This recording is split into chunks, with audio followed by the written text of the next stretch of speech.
Hello student, welcome. अच्छा बाबा, अब हम जा रहे हैं chapter number 20, that is the nuclear radiation. ठीक है ना, 19 से मिलता जुलता तकरीबन समझ लें, पर यह कि न्यूक्लियर रेडिएशन आमतौर पे किस तरह के या कैसे होते हैं इसके बारे में हम थोड़ा बात करना चाहते हैं। ओके, तो सबसे पहले हम न्यूक्लियर रेडिएशन की बात करते हैं कि वो रेज जो कि न्यूक्लियर से निकलते हों, these are the nuclear radiation, और इसमें जो पॉसिबिलिटीज कौन कौन सी है ये हम डिस्कस करते हैं, जिसमें सबसे पहले हम आते हैं अल्फा रेज। अल्फा रेज की हम बात करते हैं। अच्छा सुनो बेटा, अल्फा रे को हम क्या कहते हैं? These are called as helium nuclei. ये बुनियादी तौर पे हीलियम न्यूक्लियाई समझे जाते हैं। ये हीलियम न्यूक्लियाई आप कह सकते हो, ठीक है ना। अच्छा, हमने चैप्टर 19 में वाज़ेह तौर पे पढ़ दिया कि चार्ज नंबर इनका 2 होता है और इनका जो मास नंबर है that is equal to 4। Okay बेटा। अच्छा, अल्फा पार्टिकल की स्पीड वहां पे हमने राउंड ऑफ करके पढ़ी थी कि 1/10 to 100 होती है, पर यहाँ पे हम एक्यूरेटी की बात कर लेते हैं। There speed is 1/30 of speed of light, या ऐसे कह दो 0.1 × 10⁸ मीटर पर सेकेंड होती है। अच्छा, अल्फा रेज जो होते हैं इनकी एनर्जी 7.707 मेगा इलेक्ट्रॉन वोल्ट होती है और इनकी kinetic energy 6.04 mega electron volt होती है। अच्छा, नंबर 1। नंबर 2, ये अल्फा रे हैवी हैं, कह दो कि दीज आर हैवियर पार्टिकल। ये पार्टिकल हैवी, भारी समझे जाते हैं, उसीलिए हम आमतौर पे ये कहते हैं कि इनका आयोनाइजेशन जो पावर है वो बहुत ज़्यादा होता है, ठीक है, और इनका जो पेनिट्रेशन पावर है वो कम होता है। अच्छा, आयोनाइजेशन ये जब करते होंगे तो डेफिनेटली ये अपनी एनर्जी को लूज भी करते हैं, है ना, क्योंकि आयोनाइजेशन का मतलब है when they strike on the metallic surface, या when they strike on any kind of atom, या when they strike on any crystal, तो क्या करते हैं, उनको तोड़ फोड़ कर लेते हैं उनमें ना। तोड़ फोड़ कर लेना का मतलब है तोड़ना, इसी को कहते हैं आयोनाइजेशन। तो डू रिमेंबर, ये ज्यादा से ज्यादा आयोनाइजेशन करते हैं, और do remember when they ionize, तो पता क्या होता है, दीज लूज एनर्जी, ये अपनी एनर्जी को लूज करते हैं। अच्छा, फॉर सिंगल इनकाउंटर, एक आयोनाइजेशन की अगर बात करें तो ये कितनी एनर्जी लूज करते हैं, ये बात आप ध्यान में रख लो, तकरीबन 35 इलेक्ट्रॉन वोल्ट। एक एटम की आयोनाइजेशन से ये अपनी एनर्जी लूज करते हैं जो दैट इज 35। अब है कितनी? 7.07 मेगा, उसमें से 35 गई तो बाकी अभी भी बहुत है, तो बहुत सारे एटम या आयोनाइज और भी कर सकते हैं। तो जनरली आप ये बाबा ध्यान में रख लो, सिंगल अल्फा कैन आयोनाइज, एक अकेला जो अल्फा होता है ना, ये बहुत सारे एटम्स आयोनाइज कर सकता है, तकरीबन 0.2 × 10⁶ एटम, तकरीबन हम इसको कहते हैं 2 लाख। एक अकेला अल्फा पार्टिकल 2 लाख एटम्स को आयोनाइज कर सकता है। इतना बड़ा भारी है, इतना बड़ा आप कह सकते हैं हैवी है, ठीक है ना। तो आयोनाइजेशन पावर आप सिंपली कह सकते हैं कि इनका मैक्सिमम होता है सब रेडिएशन में से। अच्छा, अब क्योंकि ये हैवियर हैं, हैवियर होने की वजह से इनमें जो पेनिट्रेशन पावर है ना वो बहुत कम होता है, या हम सिंपली कह सकते हैं कि इनका पेनिट्रेशन पावर काफ़ी मिनिमम होता है। मिनिमम से मुराद ये कि काफ़ी कम होता है। अच्छा, अगर लाइटर मीडियम की बात करें, जैसा कि हवा है ना, तो एयर में ये ज़्यादा दूर तक जा सकते हैं, या एयर में इनकी जो पेनिट्रेशन है वो काफ़ी ज़्यादा होती है, क्योंकि एयर आपका जो मीडियम है वो कौन सा समझा जाता है? Lighter one. तो हवा में तकरीबन 7 × 10 पावर, हवा के हिसाब से अगर बात करें तो 7 × 10⁻⁻² मीटर तक इनकी पेनिट्रेशन होती है, क्योंकि एयर जो मीडियम है वो इनके लिए काफ़ी लाइटर है। अच्छा, अगर एल्यूमिनियम की बात करें तो एल्यूमिनियम में थोड़ा कम होता है, जाहिर सी बात है, एल्यूमिनियम डेंसर है, तो डेंसर मीडियम में इनकी पेनिट्रेशन रिलेटिवली आप सिंपली कह सकते हैं कि कम होती है। अच्छा बाबा, जब अल्फा रे न्यूक्लियस से निकलता है तो होता क्या है, ये न्यूक्लियर डिके में मैंने आपको ऑलरेडी पढ़ा दिया कि charge number decreases by 2 and mass number decreases by 4।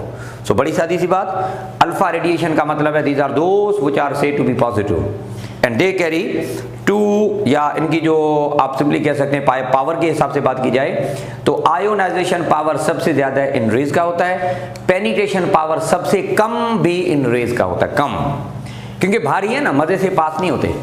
So such kind of radiations are actually called as alpha ray. ये भी आप सिंपली कह सकते हैं कि बुनियादी तौर पे लाइटर रेडिएशन की तरह नहीं होते, इनका जो रेडिएशन की कहानी है वो काफ़ी हैवी होती है, मतलब आयोनाइजेशन के हिसाब से अगर बात करें ना तो भारी होते हैं। न्यूक्लियर रेडिएशन एक और भी होती हैं जो कि प्रोटॉन समझी जाती हैं, प्रोटॉन। अच्छा बाबा, अगर प्रोटॉन की बात करें तो कह सकते हो आप कि these are lighter than alpha. Alpha rays के हिसाब से अगर बात करो तो ये लाइटर होते हैं, अल्फा रे भारी है ना, ये उनके हिसाब से काफी लाइटर होते हैं। अच्छा, इनका जो मास है ना वो अल्फा रे के हिसाब से क्या होता है, 1/4 है, 1/4 है। इनकी जो चार्ज है, इनका जो चार्ज होता है तो वो तकरीबन ऐसे समझ लो हाफ ऑफ अल्फा, क्योंकि अल्फा में 2 प्रोटॉन है ना, इधर एक है, तो उसका मतलब ये क्या बना, हाफ बना, हाफ बना, है ना। सो ये छोटी सी कहानी इस तरह से ये। अच्छा बाबा, ये लाइटर हैं तो उसका मतलब ये कि अल्फा के हिसाब से इनका पेनिट्रेशन ज्यादा होगा, तो आप यूं भी कह सकते हो कि these have more penetration power than alpha. Alpha के हिसाब से पेनिट्रेशन पावर ज्यादा होता है, पर आयोनाइजेशन कम होगी, क्योंकि अल्फा भारी होते हैं ना, ये हल्के, उस हिसाब से अगर बात की जाए लाइटर है तो, but less ionization power, ionization power इनका कम होता है, क्योंकि ये रेडिएशन जो है रिलेटिवली आप सिंपली कह सकते हो कि काफी लाइटर है। अच्छा, तो बड़ी सादी सी बात है कि मीडियम के हिसाब से आप अगर बात करें तो पेनिट्रेशन इनकी ज्यादा होती है, तकरीबन अल्फा के हिसाब से 5 से 10 गुना बड़ी होती है, पेनिट्रेशन इनकी 5 से 10 गुना ज्यादा होती है, पर चूंकि ये लाइटर हैं तो इतना आयोनाइजेशन नहीं करते, आयोनाइजेशन फिर भी आप सिंपली कह सकते हैं कि कम होती है। These are actually proton. Proton भी आप सिंपली कह सकते हैं कि आपका न्यूक्लियर रेडिएशन से है, या ये न्यूक्लियस से निकलते हैं, इस तरह से आप कह सकते हो। अच्छा बाबा, न्यूक्लियस से एक चीज और भी निकलती है जो कि न्यूट्रॉन समझी जाती है। अच्छा, न्यूट्रॉन के ऊपर कोई चार्ज नहीं है तो आप सिंपली कह सकते हो कि these are chargeless and neutral, या चार्जलेस पार्टिकल कह दो, भला चार्जलेस पार्टिकल कह दो। अच्छा, इनका जो आयोनाइजेशन पावर है ना वो slightly more than proton, proton से थोड़ा ज्यादा है, क्योंकि न्यूट्रॉन प्रोटॉन से थोड़ा भारी होता है तो आयोनाइजेशन थोड़ा भारी होगा, ज्यादा होगा। But is less than alpha, alpha से तो कम होगा ना, क्योंकि अल्फा तो और भी भारी है, बहुत है। अच्छा, इन द सेम वे अगर पेनिट्रेशन पावर की बात करो तो स्लाइटली लेस देन अल्फा, अपना प्रोटॉन से थोड़ा बहुत कम है, but more than we generally can say alpha रे। पेनिट्रेशन अल्फा के हिसाब से ज्यादा होगी, क्योंकि अल्फा की कंपैरिजन में ये है लाइटर है, पर प्रोटॉन के हिसाब से अगर कंपेयर करें तो these are said to be a bit heavier, थोड़ा सा हैवियर, इस तरह से। अच्छा बाबा, एक चीज ये कि तकरीबन इनका मास प्रोटॉन से कितना है, तो आप सिंपली कह सकते हैं 1/4 लाइटर हैं, 1/4 lighter than we generally can say alpha ray. Ionization power जो है वो कितना होगा, वो अल्फा से कम है, क्योंकि अल्फा तो सबसे ज्यादा भारी है ना, तो इनका रिलेटिवली आप सिंपली कह सकते हो कि रिलेटिव टू दिस पर्टिकुलर इनका कम होता है। Such kind of radiations are actually called as neutron. तो जो न्यूट्रॉन्स है ना ये भी बुनियादी तौर पे इस तरह से ऐसे होते हैं, क्योंकि इनके बीच में या आप सिंपली कह सकते हैं कि इनके ऊपर कोई चार्ज नहीं है, इसका मतलब है ये किसी के साथ भी इंटरेक्ट कर सकते हैं, they can interact with electron और न्यूक्लियस या इलेक्ट्रॉन से स्ट्राइक करके ये डायरेक्ट इम्पैक्ट भी दे सकते हैं, ठीक है ना। अच्छा, दूसरी बात ये कि जब इलेक्ट्रॉन एटम से कोलाइड होते हैं तो ये उस एटम का खैर नहीं है, आप सिंपली कह सकते हैं कि उसका आयोनाइजेशन भी कर सकते हैं। तो बाबा सिंपल है कि इनके पास एक बड़ी एनर्जी भी होती है न्यूट्रॉन के पास, तो कोई रिपेल करने वाला भी नहीं होता है, उसीलिए हम सिंपली कह सकते हैं कि ये इम्पैक्ट कर सकते हैं, कोलिजन कर सकते हैं। ठीक है, तो ये एक छोटी सी कहानी जो कि न्यूट्रॉन के हिसाब से। रेडिएशन का एक और भी है जो कि बीटा रे समझा जाता है, बीटा। अच्छा, अल्फा रे पॉजिटिवली चार्ज रखते हैं, आपने पढ़ा। प्रोटॉन आपके पॉजिटिवली चार्ज हैं, न्यूट्रॉन आपने पढ़ा कि न्यूट्रल स्पीशीज हैं। बिल्कुल इसी तरह से रेडिएशन का टाइप एक और भी है जिसको हम बोलते हैं बीटा पार्टिकल, या हम इसको बोलते हैं बीटा रेज। बीटा के लिए कहा जाता है कि ये नेगेटिव है, ठीक है ना। तो बीटा रेज में क्या होता है अब हम ये देखना चाहते हैं। अच्छा बाबा बात सुनो, बीटा रेज तकरीबन ऐसे समझ लो, these are said to be fast electron. तो हम सिंपली कह सकते हैं कि बुनियादी तौर पे these are fast electron type, इनकी प्रॉपर्टीज इलेक्ट्रॉन से मिलती जुलती हैं। अच्छा, चार्ज कम है, चार्ज इनका क्या है, हाफ ऑफ अल्फा है, तकरीबन ऐसे समझ ले, पर मास के हिसाब से ये बहुत कम है। These are lighter than alpha, alpha से लाइटर है, प्रोटॉन से लाइटर है, न्यूट्रॉन से लाइटर है। उसीलिए हम कह सकते हैं कि इनका आयोनाइजेशन जो पावर है वो आप सिंपली कह सकते हैं अल्फा से भी कम है, इनका प्रोटॉन से भी कम है और न्यूट्रॉन से भी कम है। आयोनाइजेशन क्योंकि लाइटर है ना, उसलिए आयोनाइज कम करते हैं। अच्छा, पर चूंकि ये लाइटर हैं उसके लिए आसानी के साथ पेनिट्रेट हो जाते हैं मीडियम में। तो पेनिट्रेशन पावर की अगर बात करें तो इनका पेनिट्रेशन पावर अल्फा या प्रोटॉन या न्यूट्रॉन से ज्यादा होगा। So such kind of radiation are actually called as beta. अच्छा, बीटा डिके जब होता है तो आपने वाज़ेह तौर पे ये पढ़ा था कि what happens to the nucleus, nucleus के ऊपर कौन सी चेंजिंग आती है आपने पढ़ा। तो हमने वहाँ पे न्यूक्लियर फिजिक्स में ये पढ़ा था कि भाई दो तरह के डिके हैं, एक है बीटा पॉजिटिव डिके और दूसरा बीटा नेगेटिव। पॉजिटिव डिके का मतलब ये होता है कि पॉजिट्रॉन निकला, और नेगेटिव का मतलब है सिंपली हम कह सकते हैं कि that is the fast electron निकला, इस तरह से, ठीक है ना। तो इसके बीटा के डिके दो तरह के बुनियादी तौर पे होते हैं, दैट्स इट। अच्छा, रेडिएशन के हिसाब से एक चीज और है, these are the gamma rays. Gamma rays के हम कह सकते हैं। अच्छा बाबा, गामा रे बुनियादी तौर पे these are electromagnetic wave photon, ये सबसे ज्यादा ऐसे कह लो कि लाइटर हैं।